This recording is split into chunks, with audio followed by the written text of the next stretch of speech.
Thank you for coming. I don't know how I'm gonna do this without crying. I promise myself that I won't cry.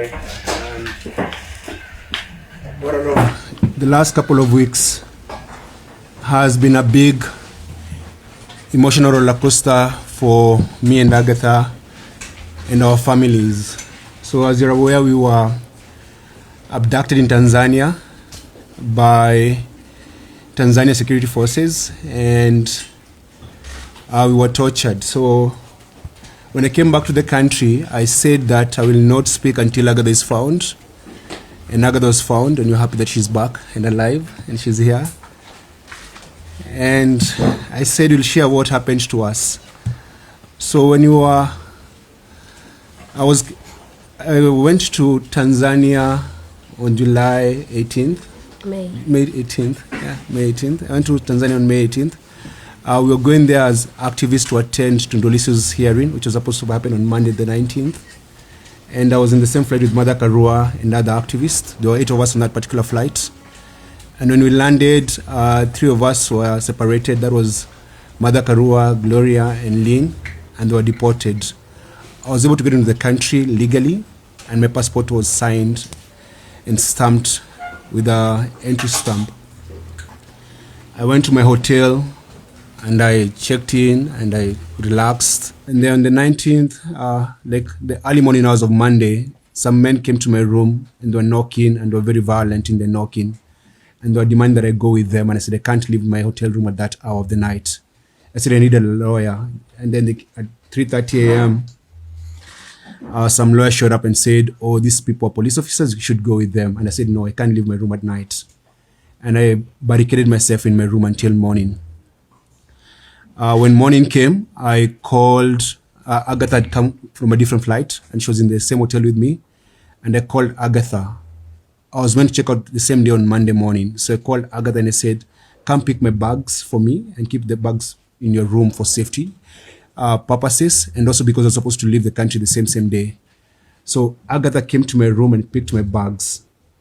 When she picked my bags, I went downstairs and I found the same people who had come at night who were waiting for me, but there were more of them now. There were about maybe 10 to 12 people who were waiting for me. They followed me to the bathroom and they wanted to arrest me. I screamed in the entire hotel and ran away back to where my colleagues were. They followed me there. They said, oh, we just need to take you for questioning. Where is your phone? I said, I don't have a phone. So they picked me up, took me to migrations, and they told me to write a statement, which I did. I was fingerprinted, photographed, and then they said, now we need to get your phone. I said, I don't have a phone. I don't know where my phone is. And they took me back to the hotel and reviewed the CCTV of the hotel, and they saw that Agatha came to my room and left with my bags. And that's when Agatha was arrested, taken to her room, which was ransacked. They did not find my phone or my laptop. They took us back to the immigration office, and Agatha was interrogated for hours, for about 2 hours without lawyers. We went there with 3 lawyers from Tanganyika Law Society, but they were not allowed where Agatha was. They interrogated her. Around 6 p.m., I got a call from the Kenyan ambassador to Tanzania, Mr. Isaac Jenga, who told me I was going to get deported from Tanzania. And I was like, okay, I'm happy to go home. Around 6:30ish, or maybe some few minutes after 6, some guy came who said he was from the state office or state security, and he started beating me up. I was being beaten at the presence of my lawyers and Agatha. He started calling me, saying that I'm an inmate, I'm coming to destroy their country, and I'm a problem, they're going to teach me a lesson. And then he said that we're under arrest. So we were moved from immigration's office, me and Agatha, to Central Police Station, where we found a guy called, we later came to know he's called Mafuele. At the station, the beating continued in the presence of those 3 lawyers who said nothing. And they said, we must produce our phones. When Agatha was being arrested during the day, they found her phone. So they had Agatha's phone, but they did not have my phone. I did not give them my phone. I didn't even have a phone at that particular moment, but they said that they're going to teach me a lesson I'll never forget. At that session is where they said they're going to rape Agatha. That guy called Mafuele said he's going to rape Agatha. We stayed there for a couple of hours between, I think, 6 and 8, the slaps, the beatings. And then the lawyers were chased away and were told if they don't go, they'll be investigated. And the exact words that guy told them, nyinyi tutapima uzalendo wenyu. And that meant that we're going to measure the patriotism of those particular lawyers if they did not leave the station. So the lawyers left us. And when the lawyers left us, they did not tell our families that we were being beaten and being harassed and being threatened, because Mafole asked me in front of those lawyers, are you circumcised? I said, I'm circumcised. I said, we're going to circumcise you again. So there's a lot of threats and beatings. I was the one being beaten at that station. They did not attach Agather. So while we were there, they kicked us out of the room. And I said, I want to go to the bathroom. So someone took me to the bathroom. The young man who took me to the bathroom told me, these guys are going to hurt you, and they're going to hurt you so bad. Give them your phone. I said, I don't have my phone. And my fear was because we had gone to Tanzania rather, with many other activists. And if I lose my phone, or if they get my phone, they get hold of everyone that I was talking to in the country. So I could not give it my phone or my laptop. So when I went back to the bathroom, came back, and we were told to wait outside. Mafole made a phone call to someone, and a few minutes later, some guys came, 6 or 7 of them, very mean-looking people with one lady. It was at Dar es Salaam is very hot, but they all wearing half jackets and the smelling of alcohol. They looked so evil. So when we went to the central police station, there was a staircase on this side. So we came in through this staircase, but where we were, there was another private staircase. So they took us out with. They took us downstairs to the car, and we were blindfolded and handcuffed on the back. And it was a white Land Cruiser. At the back, there were like a lot of sticks and a lot of fake number, like a number of number plates in that car. The guy across me had an AK-47. They were all in civilian clothes. So Agather sat. It was a Land Cruiser. Agather sat this seat. I was this other side in a face me position. And then they drove off. Then they drove for about 20 minutes. Then they took us to a building.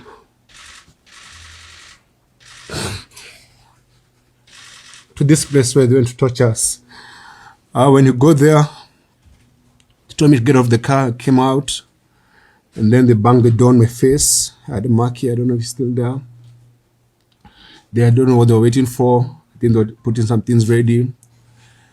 They got me out. I was still handcuffed and blindfolded, and they told me to strip naked. And I stripped naked. When I stripped naked, they removed my handcuffs, and then I was grabbed by about 4 men, and they lifted me up so fast. Before they lifted me, actually, they put some gloves on my hands. Then they lifted me up.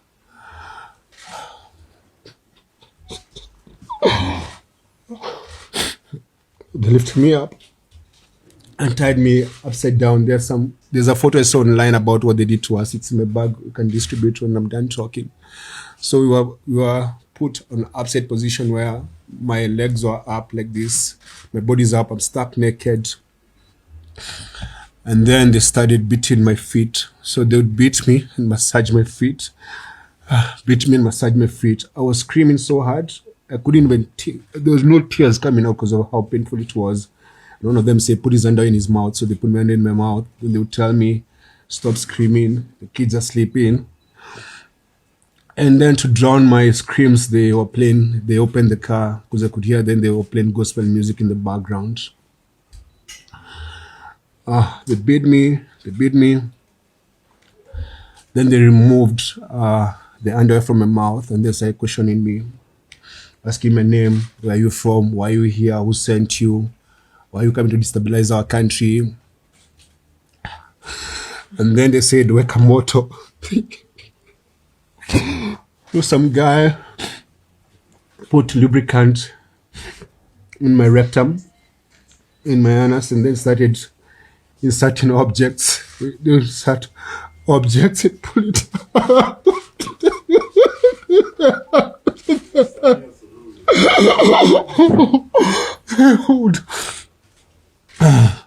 dude. Okay.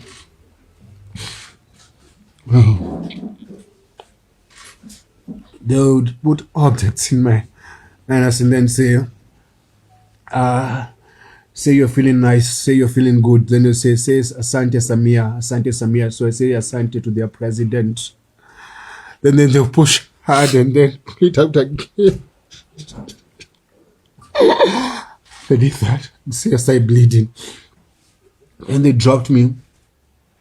Then I'm still blindfolded. They took me to a wall. And then told me to face the wall and then squat. Then a man came and was putting his fingers in my anus and then saying that, say you're feeling nice, say you're feeling good, say Asante Samia. Then they would do that.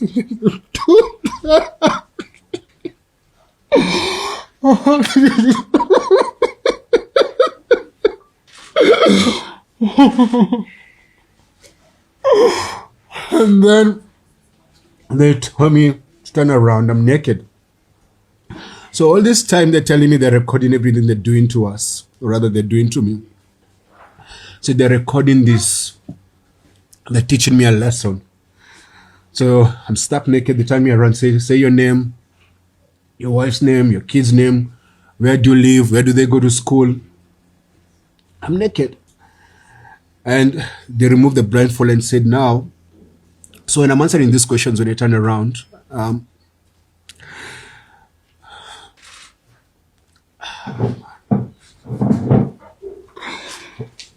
when I'm answering these questions, they are just threatening me. So like when they're abusing me, they're saying I should feel good and say thank their president for doing that to me, like Sema Sande Sana, Sande Sana. So they told me we have recorded these videos so that if you go back to your country and you say what we did to you, we shall put them online and shame you, and your kids will see this, your family will see this, everyone will see this. So while I was naked, they questioned me, asked me my email address, my passwords, everything. And because I was in so much pain and I was afraid they're going to hurt me some more, I gave them everything they wanted. Then they told me to dress up. And that's when they took over to go and torture Agather. They put back the blindfold, told me to dress up. I dressed up, put back the blindfold, and then left me on the ground. So we spent the night on that floor. I could barely walk. I was bleeding. And then I could hear Agatha screaming. And one of the men was there saying, why don't you give me permission to rape her? Because this one is like big good. She looks very nice. Let me just allow me to shisha muzigo, like let me rape her. So I don't know what happened to Agatha, but I could just hear her screaming. The following morning, on Tuesday morning, they came and they told us to remove our clothes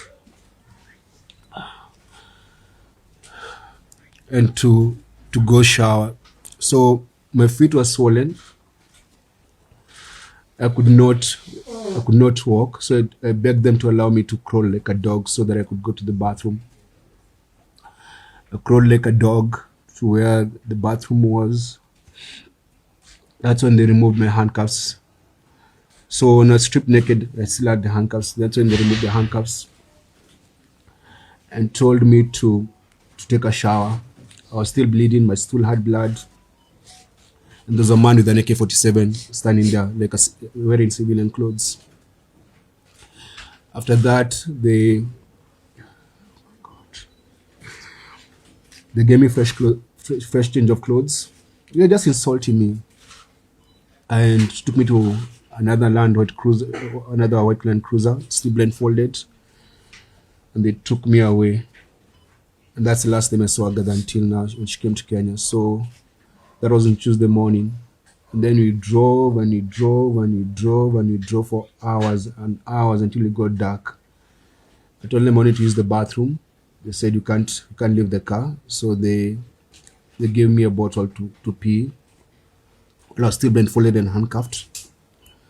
Then eventually at night, I don't know where we ended up to, they took me to a room where they left me there. They gave me like a soda and a loaf of bread. That was on Tuesday night. So I slept there. I could hear, it was like a coastal place because I could hear the call for prayers, and there was like a warmth and a lot of mosquitoes. Spend the night there. They just come, insult me or kick me and go. Come, insult me, kick me and go. And then on Wednesday morning, they gave me they gave me a cup of tea and an andazi. Then that Wednesday during the afternoon, their tone changed. They said, now we're going to let you go, but we're going to let you go with a very on your kali, which means like a stern warning that if you leave this country, you should never come back or we'll kill you. If you go to your country and say what we did to you, we'll find you and we'll kill you. And you should never come back. So they said, do you want to eat? I said, I don't, for they didn't have an appetite. The other thing is that because every time I wanted to go to the bathroom, they'd actually go there and stand by me like they're inspecting my stool. So I didn't have any privacy. And the only time the handcuff came up is when I went to the bathroom. But the blindfold never came out. So that afternoon they gave me a painkiller. Then on Wednesday evening, they told me now you have to learn how to walk because I could barely walk. So they told me to remove. I was wearing open shoes. Remove open shoes. Took me outside. 4 officers surrounded me. They're all in civilian clothes. They stood there. Removed the blindfold. Said now you have to walk, and make sure you try and step your feet on the ground. Step your feet. Said we're gonna let you go, but don't ever come back in this country. So they taught me how to try and walk. They made me walk for like half an hour. I said that's enough. And then the following morning, on Thursday morning, they woke me up so early, maybe around 4:35 a.m. They put my things in the car, put me in the car, and then drove for like an hour. Stopped briefly, and then when they stopped briefly, they spoke outside, then drove again, then stopped again. Then told me, you're going to drop whatever you're going to drop. You don't open your eyes, don't turn back, don't look at us until you leave. So they told me, lala chini. They kicked me out, slept there on the floor, on the side of the road. And then when I opened my eyes, there was a boda guy waiting for me. I think they'd already done a deal with the boda guy. That boda guy drove me to the border, which land was the Horo border, the Tanzania-Kenya border. When they released me, they gave me 20,000 Tanzanian shillings and 400 Kenya shillings. They said that's your transport. And so at the border, I got someone who helped me push my bag, and I gave them the money, the 20,000 Tanzanian shillings. And then he helped me cross over. Then I used the money to take a border and call my wife. When we went to Tanzania, we went there as friends of Tundulisu and friends of Tanzanians. I'm an East African, I have an East African passport, and I'm allowed to travel freely within the region, because that's the deal we are. Like we're a regional bloc. I did not go to that country legally, and I did not commit a crime. And that's why they did not take me to any court. So I was able to come back to this country. But when I came back, and when I go to the airport here in Nairobi, I asked the Ministry of Foreign Affairs, and which is the same thing that I'm asking today. I said I was going to the hospital, and I wanted my medical report to be public of what they did to us. And I'm going to share the medical report today, and it's going to be circulated. Because I'd like the world to know of the very heinous things they did to us, to break us. And they did that to silence us and to put fear on us. And it's something that we learned that most Tanzanian activists go through similar things. They arrest you and they take you through sexual torture and tell you if you speak, you're going to humiliate you to your family and all that. And it's what they did to us is it breaks me. I'm not the same, but I know I'm going to heal. And I wanted to share this because we have decided we should not be silenced. And we should let the world know what happened to us. Yeah, so my government let me down. My government sided with Suluhu's government. and said we're interfering with Tanzanian politics. We were not interfering in Tanzanian politics. We went there as visitors, and we did not hide the reasons for our visit.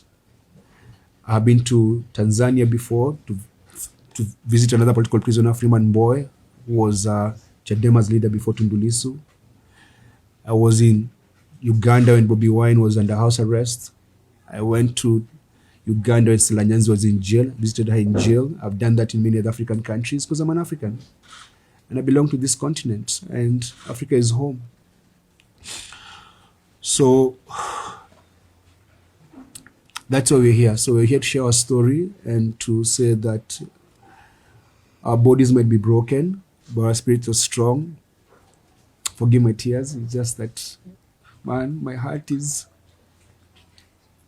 not good, man.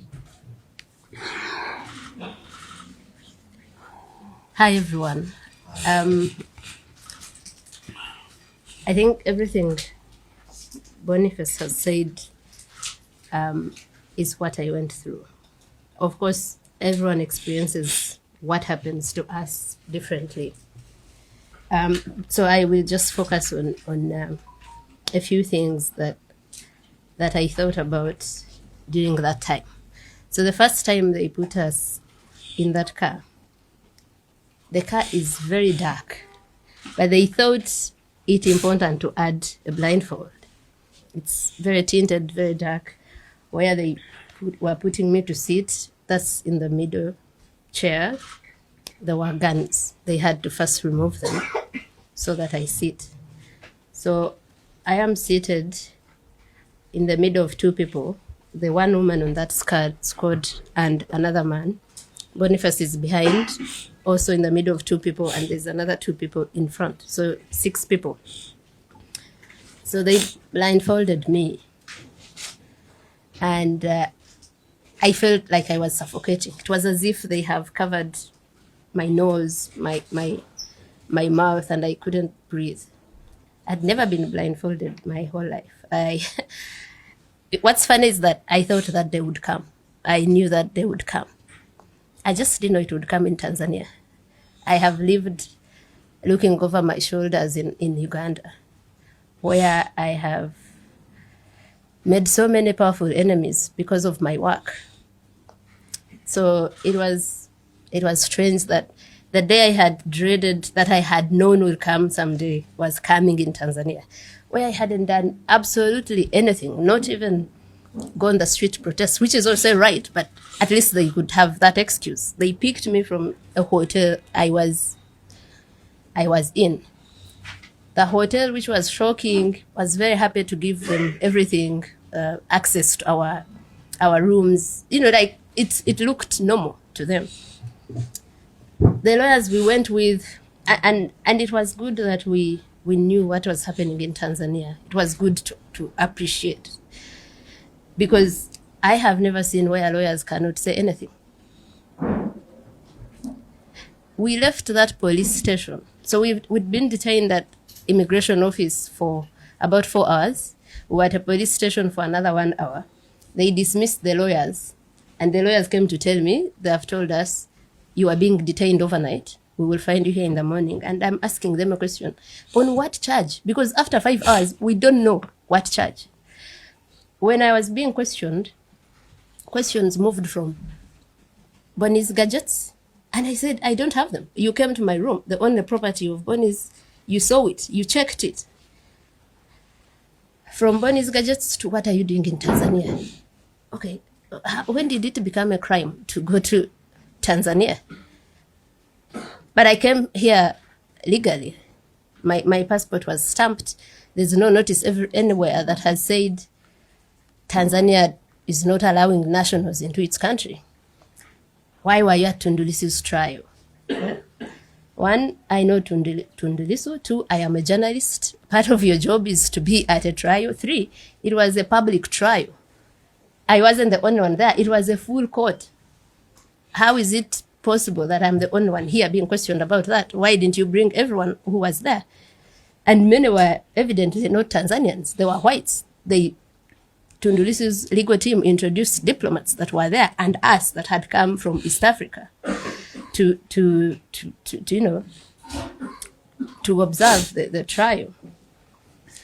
Then it became, so they're going through my passport. They had taken it from me, and they're being angered by my passport having so many visas. So that's where this whole narrative of whites have sent you to disorganize us came from. Why do you have so many visas? How do you travel to all these countries? Where do you guys make your money? I should be an activist too if it makes you guys live such a life. And so at some point I asked them, may I be told what issue you have brought me here to address? Because it was moving from all over the place. And I think what Boniface didn't tell is that because they are used to not being challenged, questioned, or even answered, so they found two people and they called us arrogant. But it was confidence of, I haven't committed any crime. I know my rights. I haven't broken any law. So every time you're asking me a question, I am going to answer. And there are questions they would ask, and I would say, but how is this question related to why I'm here? Do you have children? I said, what have my children got to do with this? And like Bonnie said, so we are being questioned by so many people. That room had, I think the room at the immigration office had around 7 people. All of them, every time I say something, they jeer with so much anger. It was as if we had done something very personal to them. So up to the point where we go to the police station. And this is something I've wanted to emphasize. So I come from a country that is also very dictatorial, full of impunity, but I never thought that one day I've found a country that is worse, a government that is worse. So my shock was that we are in the hands of public officials. They picked us from the hotel. They told our colleagues, because the Elder General Mwangi asked the guy, I remember the first name being George, what's the issue? Why are you taking them? And they said, just for them to help us with some investigations, answer some questions. So the feeling was that let's not be accused of blocking any form of investigations.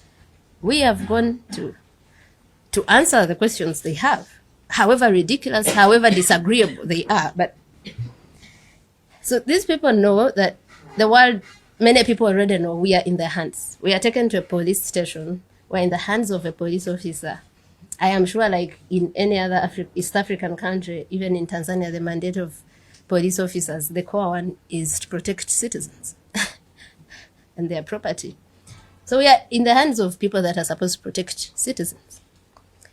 But this person, that guy that was, we later to learned his name to be Faustin Mafere, called thugs to pick us from a police station, from his custody, without a care of, I am untouchable. Not just here in Tanzania, but everywhere. So in Uganda, they kidnap people. They torture people also. It's not a secret. But at least they kidnap you from a street so that no one knows who exactly is responsible for this. And many times they would deny, no, we don't know where he is or where she is. Here, the public officials were not afraid at all of being the ones to call thugs, to send us to thugs to do what they did to us. And for me, that's a level of impunity that I cannot fathom, that we are at that stage where people, of course, when I was still shocked, I saw members of parliament also saying Martha Karua should have been raped or sent back home on oxygen, and they were openly in parliament. If that doesn't scare East Africans, that we are at that barbaric level, and for them, sexual violence is a go-to thing, like it's the first thing they think of. So anyway, so when we were checking what they did to Boniface is exactly what they did to me. They get me out of the car. After they took Boniface, they had increased the volume of the gospel music they were playing. At first, I didn't know why, but I had Boniface screaming, and I knew they were trying to block that, me from hearing that. So they violently picked me out of that vehicle, and they also ordered me to strip naked.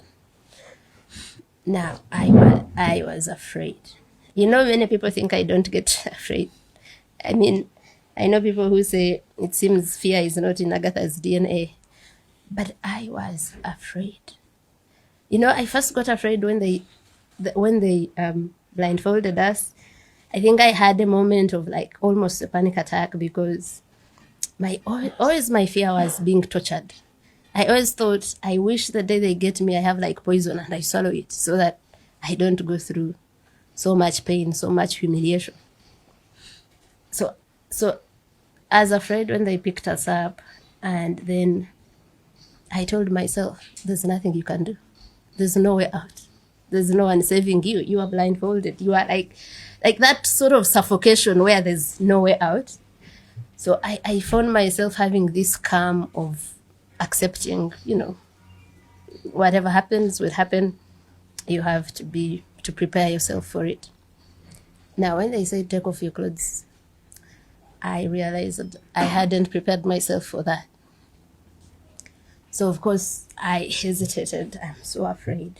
It had already been clear these are not people who have come to talk to you for a conversation where you can even beg or whatever. No, they had come with one instruction: inflict as much pain as you can. So before I say anything, there's one. I remember the first blow was on my back because I didn't undress immediately. And after that blow, they started taking off the clothes themselves, as forcefully, as violently as you imagine, because they're taking off and you're even about to fall down, because I had a jumper that is very tight in the neck. So by the time they get it out and everything, they take everything off. So there are layers of vulnerability. That is like the topmost. You're already in the hands of criminals, clearly. You're already blindfolded. Now you've been stripped naked. You don't know what's happening. You don't know what's in front of you in your, complete nakedness and all. So yeah, they tie me up. They first handcuff me, but before handcuffing me, they put my jumper that I was wearing to put the handcuffs on top. But still, it still left marks anyway. Yeah, so they tie my legs, my arms to my legs, and they also, put like something wood, like a stick in between, and then they carry me upside down like that. And the rest is everything they did to Boniface. They are inserting something in your anus so bad, like so deep, you want to beg them to actually rape you in the right place, because you are thinking it can't be as painful as this. Of course, that's in the moment of that pain. But after that, you thank God that now you're not dealing with HIV, other diseases being, So they didn't use their sexual organs. That was, and I had to say, a relief with all that happened, but it could have been worse. I didn't see a way out of that. I didn't think we'd get out of that alive. It brings me to what I have, wanted to tell the citizens of East Africa. We are alive because of you. And it's important that we've now understood that as East African citizens, we are on our own. We are on our own, and we were saved by you, ordinary people. No guns, no office, no money, no nothing. The noise everyone made. They had thought it would be like those Tanzanians that they kidnap and torture and kill. And it goes quietly. No one knows them. I think when he's talking about his government letting him down, at least they pretended and put out a statement. Mine didn't. Because for our governments, it was good riddance. Someone else is getting rid of our headaches. Why would they care about that? But the people of East Africa who have now understood that we only have each other. We have no government. We have no police that, as constitutionally mandated, that protects their citizens.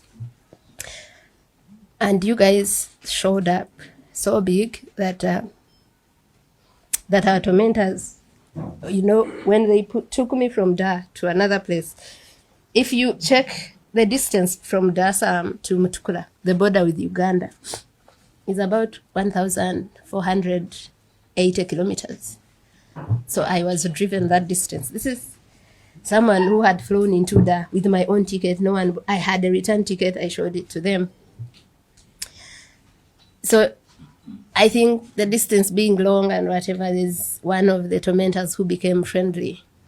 And the day, I think this was Wednesday morning, after I'd spent half the night in a different detention center, which looked exactly like where they tortured us from. When you saw the facilities, like the toilet where they would take off the blindfold, the toilet was the same, the bucket that is in there. So it was also another government detention center. And I started refusing to eat. By this time, they were giving us painkillers to heal our injuries. Like when I said, we couldn't walk. For 3 days, I couldn't step down. The feet were so swollen. Has your skin ever become so tight that you think if you stepped on something, it would prick it or it would burst? That's how under my feet were. And we couldn't walk. So they kept giving me painkillers. They almost overdosed me on them, because I later saw the paper that had the painkillers. It was saying 1 times 2, but I think they gave it to me. There's a time they gave it to me 4 times a day. So now I realize they are interested in us going out in a better shape. So I refuse to eat, so that now it's urgent for them to let me go.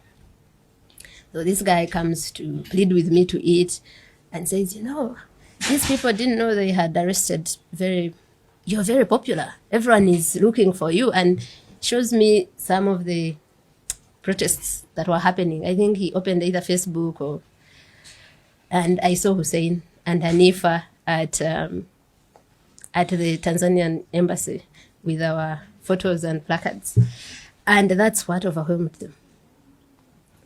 I think, you know, because when we're going through, and the things are so many to tell you, there's just no time. So when we are being driven from that detention center in Dar, so at first I think they're taking us back to the police station, because that's what they had told our lawyers.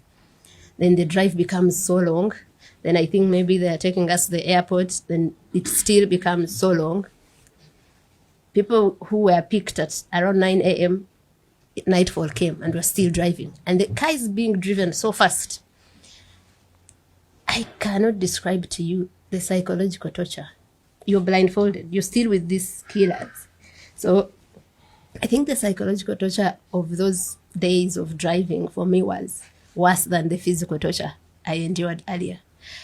Because I kept thinking they are going to throw us in the park to be eaten by animals. Or sometimes I would hear as if the ocean is roaring near us, and I would think they would throw me in the ocean. And you're thinking that, yeah, you would be one of those people whose families never know whether you are dead or alive, whether you would return or not. And I went through that for the whole day and night. And yeah, so we're saved by ordinary people. And it's from ordinary us East Africans that justice will come. I think when everyone would ask, can we help you with something? Do you need something? Especially those that are powerful. The diplomatic community, I found so many messages on my phone from some of them in Uganda. And I would say, the only thing I want is justice. It's what kept me going in that situation. I was feeling so much pain, and that whole night I asked, but what did we do to deserve this? What's the point to this pain? And I came to a consolation that maybe the point to this pain is that other Tanzanians, the Tanzanians have told you that are picked up and tortured and killed and no one knows them. It's that they get justice. It's that no one else, not a Tanzanian, not an East African, has to go through that. It's that impunity is somehow checked, somehow. And I thought, Boniface and I both have a name and a profile and platforms that how many people can call journalists and you fill up a room like this? How many ordinary Tanzanians can do that? So in that moment, I thought that maybe it had to take our pain for the world to know what an ordinary Tanzanian is going through. And for me, that gave me some hope in that moment. That even if I died, it would probably not be in vain, because the facade of Tanzania is peaceful. Of it has a female president who is phenomenal. Finally goes off. And so if it goes off, but people that have the power to hold these accountable do not, like we know they won't, because for our governments, it is a collaboration in that dictatorship, in that tyranny. It has been for a while. It has been. We have known that for a while. When Ugandans are kidnapped from Kenya, when a Tanzanian is almost kidnapped from Kenya. So it becomes that we are the ones that will do that. And of course, Kenyans were already doing a good job by publishing all those people's names, phones, pictures. So we have to use the little power we have to make sure that guy Mafere, who thought he does not only own Tanzania, but the whole world. Because I am later told of how the Tanganyika Law Society president calls him asking about us, and he says, we will do whatever we want with them, and there's nothing you or anyone else can do. He told that to the Tanganyika Law Society president. So we need to find a way of getting justice in one way or the other. That for me, I am grateful. I look at the silver lining in every dark place, and there was that. There was that we are all now tormenting them. When I became a journalist, my first editor told me that the role of a journalist is to afflict the comfortable. So they've been comfortable in their impunity, and we'll have to find ways of afflicting them. We won't find justice in Tanzania, because this was a state doing that. And it's the state that is supposed to get us that justice. But we'll have to find justice somehow. I will end by saying that I don't even care about the people that inflicted pain on us. I'm not angry with them. I am so angry with the people that made that order. Even if we never identify those that actually inflicted pain, but we get the ones that had the responsibility. If I have committed a crime, charge me for it. In that moment, I thought we were dealing with probably overzealous officers, and the president didn't know what had happened. But I come out and I'm told about a statement she gave. So you are condoning torture. You are a president. So you're sort of saying, oh, they came to destabilize us. They came to cause chaos. So, okay, if you think that's a crime, take me to court, let me be charged, let me be in prison. But you can't be a whole head of state, a whole president, and you're going to very shamelessly, publicly condone torture, sexual violence. I'm going to stop there. And I thank you very much again. I hope all the citizens from Kenya are watching, or the citizens from Uganda and Tanzania. Tanzania also, a few people beat the fear and spoke about our disappearance and our ordeal. So I thank you all. And I think the other thing, the backlash from our arrest, some people had to flee the country. So we have some people who are Tanzanians and were like our hosts in the country. They've been forced to flee the country because they're being looked for. And our heart goes to them.